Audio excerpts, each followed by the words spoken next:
Okay, so picked up the bike on Friday, rode it 750 k's home.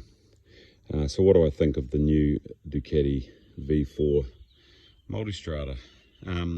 First off, I had a 2016 1200 for 5 years, loved it. When the 1260 came out, I hummed and hard with it to upgrade, but heard these things were in the pipeline, so I just waited. And I'm glad I did, because the 1260s that are out there, I've been with friends that have got them, and there's nothing in it between theirs and the old 1200 2016 model. So I'm glad I waited for this. The biggest thing I was probably concerned about was what it was going to be like, because it does look a lot bigger in the front. The tank and the way it sort of, the whole front end of it really probably looks a bit bigger.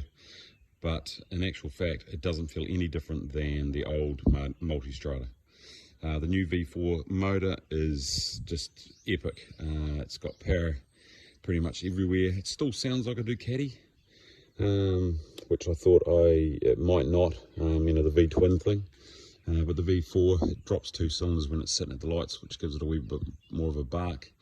And when you're cruising along, you wouldn't have any, you don't know. At 100k, you're doing about 4 grand, which seems to be right in the sweet spot. You open the throttle up and it just pulls and pulls and pulls. If you go down a gear, it goes ballistic. Like I say, it's only done 750 k's at this point. Just giving it a bit of a wash and about to put it away in the shed. A couple other things though I thought I'd talk about, because I've seen lots of these reviews, and it's typically about how it rides. Look, it rides exactly the same as the old one, I think, just smoother and more power. Definitely the brakes are a bit better, and the suspension's obviously better again as well. But my biggest concern was the screen. Would that make a big difference? I used to get buffeting a bit. I'm a 5'11", so it's not too big a deal. But with this new one and those 2 wee fairings, you get nothing. I was on the phone at 100 and plus k's and not a problem at all. Could talk clear as a bell.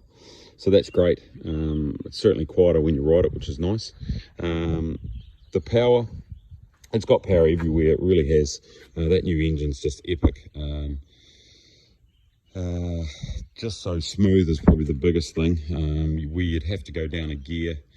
Normally on the old 1200, if you want to pull out and pass a truck or a couple of cars, this thing here just does it easy. Panniers seem exactly the same size. They move around a bit now with the new setup, but realistically, although they look bigger, they're not. They work just the same. They get on and off easier, which is fantastic. And the back pannier box, or top box rather, is a bit better designed, I think. So yeah, it works as well. The front wheel was a huge concern, thinking, oh, is it going to feel like a GS? Is it going to lose some of its appeal to me, which like a sports bike? I rode a GS last year around Australia for a wee bit, did 2,500 k's, and although I loved the GS, and hopefully I don't offend anybody, it just felt a wee bit soulless for me. It did everything. Like, I think they're amazing bikes, and they do everything very easy, but they just didn't have the wow factor when you wanted it. This thing here, I pulled out and passed the car today, 3rd gear, high up in the revs, and it just, the front wheel come up without even knowing it.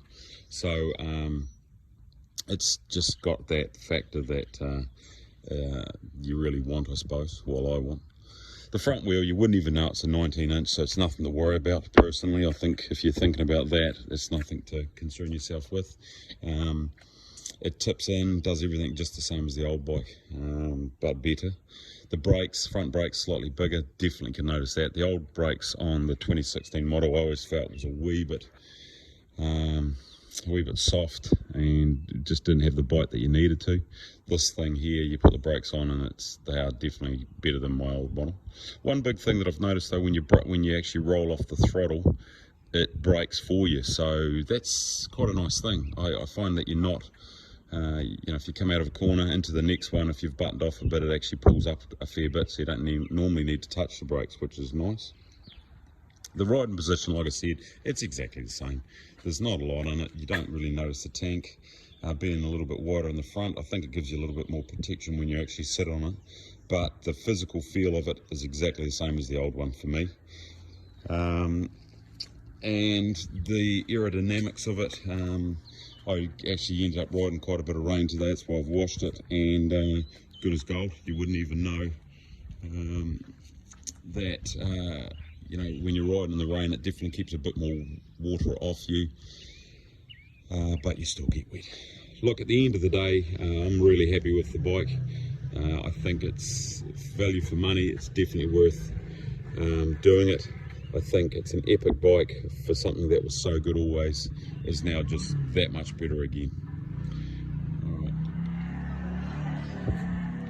And there she goes. I'll do another video at some stage shortly to let you know after I've done a few more 1,000 Ks, but very happy.